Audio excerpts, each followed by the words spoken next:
السلام علیکم دوستوں، میرا نام ڈاکٹر اسد محمود۔ آج ہم آپ کو بتائیں گے کہ دریائے فرات کے نیچے آخر کیا دریافت ہوا ہے۔ ناظرین، دریائے فرات کے بارے میں عیسائیت اور اسلام دونوں میں بے شمار پیشن گوئیاں موجود ہیں، اور دونوں مذاہب میں اس دریا کو مقدس پانیوں میں سے ایک سمجھا جاتا ہے۔ عیسائیت کا فرقہ تو ایسا بھی گزرا ہے جس نے دریائے فرات کو ہندوؤں کی طرح پوجنا بھی شروع کر دیا تھا، جسے ہندو جیسے جو ہے نا گنگا کو پوجتے ہیں، گنگا جمنا کے بارے میں بات کر رہا ہوں۔ البتہ اسلام کے نزدیک اس دریا کا تقدس اس طرح کا نہیں ہے، اور تاکہ اس کی پوجا کی جائے اور اس کے پانی سے شفا بھی حاصل کی جا سکتی ہے، ایسا کوئی کانسیپٹ اسلام میں موجود نہیں ہے۔ مختلف احادیث کے مطابق دریائے فرات جنت کے پانیوں میں سے جاری ہوا ہے، اور یہ جلد خشک ہو جائے گا۔ دریائے فرات کے خشک ہونے سے متعلق بہت ساری پیشن گوئیاں موجود ہیں، اور اس سلسلے میں احادیث بھی روایت کی جاتی ہیں۔ ان پر ہم پہلے بھی کئی ویڈیوز بنا چکے ہیں، جنہیں آپ ہمارے چینل پہ دیکھ سکتے ہیں یا پیج پہ دیکھ سکتے ہیں۔ تو دوستو، حال ہی میں دریائے فرات کے بارے میں ایک انتہائی عجیب و غریب خبر سامنے آئی ہے، جس نے پوری دنیا کے لوگوں کو ایک بار پھر ہلا کے رکھ دیا۔ اس خبر کو سننے کے بعد پوری دنیا میں نہیں بلکہ دریائے فرات کے آس پاس کے علاقے ریجن یعنی عراق اور شام میں جدید جنگی ٹینشنز کا ماحول پیدا ہونے والا ہے۔ ناظرین، نبی کریم صلی اللہ علیہ وآلہ وسلم کی ارشاد کردہ اس پیشن گوئی کا وقت شاید نزدیک آ چکا ہے کہ جب دریائے فرات مکمل طور پر خشک ہو کر ایک سونے کے پہاڑ کو اگل دے گا، ظاہر کر دے گا، جس کے حصول کے لیے دنیا کی تمام اقوام جنگ پر اتر آئیں گی۔ حال ہی میں دریائے فرات کے پانیوں کے نیچے، فرات کی تہ میں بالکل نیچے ایک ایسی حیرت انگیز ڈسکوری ہوئی ہے جس نے ماہرین کو چکرا کے رکھ دیا ہے۔ تمام سائنسی دنیا یہ سوچنے پر مجبور ہو گئی ہے کہ آخر ہمارے جدید ترین آلات اور سکینرز اب تک دریائے فرات کو اس حد تک کھنگال کیوں نہیں سکے کہ ہمیں اس کے بارے میں پہلے سے معلوم ہو جاتا۔ ناظرین، دریائے فرات کی تہ میں پراسرار اور قدیم ترین غاروں کا ایک نہایت عجیب و غریب سلسلہ ڈسکور ہوا ہے، اور یہ غاریں کسی بھی طریقے سے قدرتی نیچرل نہیں لگتی۔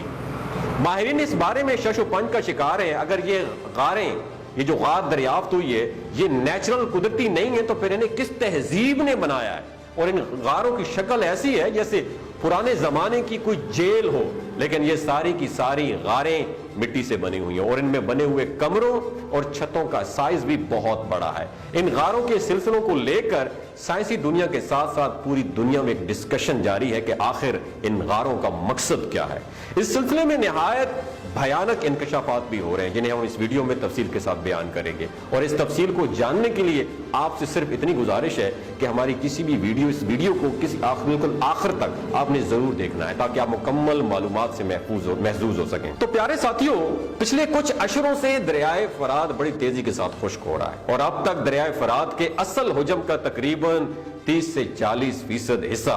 خشک ہو چکا ہے۔ حالیہ سالوں میں دریائے فرات کے خشک ہونے کی رفتار پہلے سے کئی زیادہ بڑھ چکی ہے، اور ایکسپرٹس کی جانب سے یہ خدشہ بھی ظاہر کیا جا رہا ہے کہ 2050 تک دریائے فرات مکمل طور پر خشک ہو جائے گا۔ البتہ ماہرین کو اب یہ بات سمجھ نہیں آئی ہے کہ دریائے فرات کا یہ پانی دراصل کہاں جا رہا ہے، جس کی وجہ سے دریائے فرات دن بدن خشک ہوتا چلا جا رہا ہے۔ دریائے فرات کی تہ میں ملنے والی ان عجیب و غریب غاروں نے ماہرین کو یہ سوچنے پر مجبور کر دیا ہے کہ شاید کہیں ایسا کوئی خفیہ رستہ ضرور ہے جو دریائے فرات کے پانی کو آہستہ آہستہ اپنی طرف کھینچ رہا ہے، اور دریائے فرات سطح سے بالکل خشک ہونے جا رہا ہے۔ دریائے فرات کے اس پانی پر عراق اور شام کی ایک بہت بڑی آبادی مکمل طور پر ڈیپینڈنٹ ہے، اور دوسری جانب ایکسپرٹس کو پانی کے غائب ہونے کے ساتھ ساتھ کچھ ایسے انکشافات بھی دیکھنے کو مل رہے ہیں جو پوری دنیا میں جنگ بھڑکا سکتے ہیں۔ ناظرین، قدیمی اسرائیلی روایات میں کیسے بادشاہ گگل موش کا ذکر بھی ملتا ہے، جس کا قد و قامت بہت اونچا تھا۔ غاروں کے سائز کو دیکھتے ہوئے یہ اندازہ لگایا جا رہا ہے کہ شاید یہ غاریں اسی بادشاہ کے دور میں بنائی گئی ہوں۔ اس بادشاہ کا دور حضرت عیسیٰ علیہ السلام سے بھی 4-5 ہزار سال قبل کا دور تھا۔ اس لیے ماہرین کو یہ تسلیم کرنے میں مشکل پیش آ رہی ہے کہ آخر اس قدر پرانی تہذیب اس قدر ایڈوانس کیسے ہو سکتی ہے۔ ان غاروں میں جگہ جگہ پر عجیب و غریب نشانیاں اور علامات دیواروں پر تحریر کی گئی ہیں۔ ماہرین نے ایسی زبان آج سے پہلے کبھی نہیں دیکھی ہے۔ دوسری جانب ان غاروں کا وہ سلسلہ جو دریائے فرات کی تہ کے بالکل نیچے تک چلا جاتا ہے، وہاں پر ایک بہت بڑا حصہ ہے ایسا ہے جہاں پر غاریں نہیں بنی ہوئی، اور غار کے اس حصے کے ارد گرد یہ جو ہے نا گھوم رہی ہیں۔ ماہرین نے ہر طریقے سے کوشش کر لی ہے کہ کسی طریقے سے اس بڑے حصے کو سکینرز کی مدد سے کھنگالا جائے، ٹٹولا جائے کہ آخرکار اس کے اندر کیا ہے، لیکن اب تک انہیں کوئی کامیابی حاصل نہیں ہوئی ہے۔ جدید ترین آلات اور سکینرز کے مطابق وہ حصہ عام زمین کی طرح مٹی سے بنا ہوا ہے۔ ماہرین اس حصے کو کھود بھی نہیں سکتے کیونکہ اوپر بہنے والا دریا اس حصے کو کھودنے کی وجہ سے نیچے غاروں میں چلا جائے گا اور اس پورے غاروں کے سلسلے کو تباہ و برباد کر دے گا۔ ناظرین، ایکسپرٹس کے لیے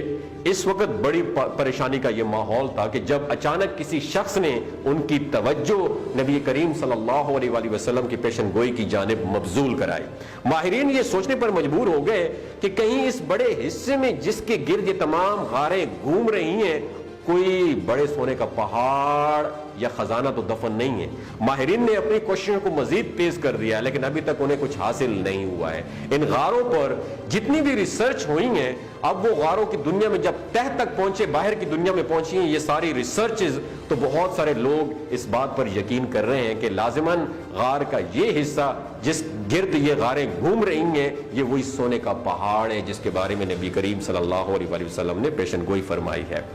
ان لوگوں کے مطابق اگر یہ وہی سونے کا پہاڑ ہے تو پھر اسے کھودنے میں کوئی گریز نہیں ہونا چاہیے، البتہ یہ کوئی اتنا آسان کام بھی نہیں ہے۔ اگر غاروں کے اس حصے کو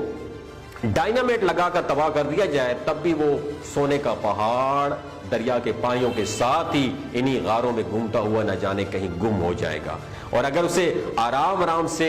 ڈگو کیا جائے، کھودا جائے، تو اوپر سے بہنے والا دریا کا کروڑوں ٹن پانی ان غاروں میں پوری طاقت کے ساتھ داخل ہو کر نیچے موجود پوری کی پوری ریسرچ ٹیم کو بھی تباہ و برباد کر دے گا۔ اس لیے تمام لوگوں کی مجبوری ہے کہ وہ دریائے فرات کے خشک ہونے کا انتظار کریں، یا کم از کم اس حصے تک خشک ہونے کا انتظار کریں جس حصے کے بارے میں لوگوں کو خدشہ ہے کہ وہاں پہ کوئی نہ کوئی خزانہ دفن ہے۔ ماہرین کا اندازہ ہے کہ ہم سے پہلے موجود تہذیبیں اس بارے میں خاصی ایڈوانس تھی۔ ان کا کہنا ہے کہ اب تک ہم نے ایسے خزانے بھی دریافت کر لی ہیں یا اہرام مصر کو ٹٹولا ہے تو وہاں ایسے ایسے میٹیریلز ملے ہیں جنہیں ہمارے جدید ترین آلات یا سکینرز ڈیٹیکٹ ہی نہیں کر سکتے۔ اس لیے ماہرین اب بھی شک و شبے کا شکار ہیں کہ ہو سکتا ہے کہ واقعی اس حصے میں کوئی نہ کوئی گمشدہ خزانہ یا سونے کا کوئی چھوٹا موٹا پہاڑ موجود ہو، کیونکہ یہ حصہ بہت بڑا ہے اور کئی کلومیٹر تک ایکسپینڈ کر رہا ہے جس کے گرد یہ تمام غاریں گھومنے کے انداز میں بنی ہوئی ہیں۔ دوسری طرف دنیا میں ان افراد کی بھی کمی نہیں ہے جو بالکل جنگ نہیں چاہتے، اور یہ خبر اس حصے میں سونے کا وہ گمشدہ پہاڑ موجود ہو سکتا ہے جس کے بارے میں نبی کریم صلی اللہ علیہ وآلہ وسلم نے پیشن گوئی کی تھی۔ انہیں مزید پریشان کر رہا ہے کہ اگر یہ واقعی وہی پہاڑ ہے تو پھر اس کے ظاہر ہونے میں کوئی زیادہ وقت باقی نہیں رہا، کیونکہ حضرت انسان اپنے فطری لالچ اور حرص کے باعث اس حصے کو زیادہ دیر تک کھودنے سے باز نہیں آئے گا، اور اگر ایسا ہوا اور سونے کا یہ پہاڑ ظاہر ہو گیا تو پوری دنیا میں جہاں پہلے ہی کئی جگہوں پر جنگ کی آگ بھڑک رہی ہے ان جنگوں میں مزید شدت آ جائے گی۔ اس سے صاف ظاہر ہے دوستو کہ ہمیں اس بات کا مکمل خیال رکھنا چاہیے کہ ہم یا ہمارے آس پاس کے لوگ کسی بھی طرح سے دولت کے حصول کی اس جنگ کا حصہ بالکل بھی نہ بنے، کیونکہ اس کے لیے صاف صاف جہنمی ہونے کی وعید موجود ہے۔ اللہ سے دعا ہے کہ وہ ہمارے ایمان کو سلامت رکھے اور آخری دور کے تمام فتنوں سے ہمیں محفوظ رکھے، آمین ثم آمین۔ اگر یہ ویڈیو آپ کو اچھی لگی ہو دوسروں کے ساتھ ضرور شیئر کیجیے گا۔ اپنا اور اپنے ساتھ جڑے رشتوں کا خیال رکھیے۔ اللہ حافظ۔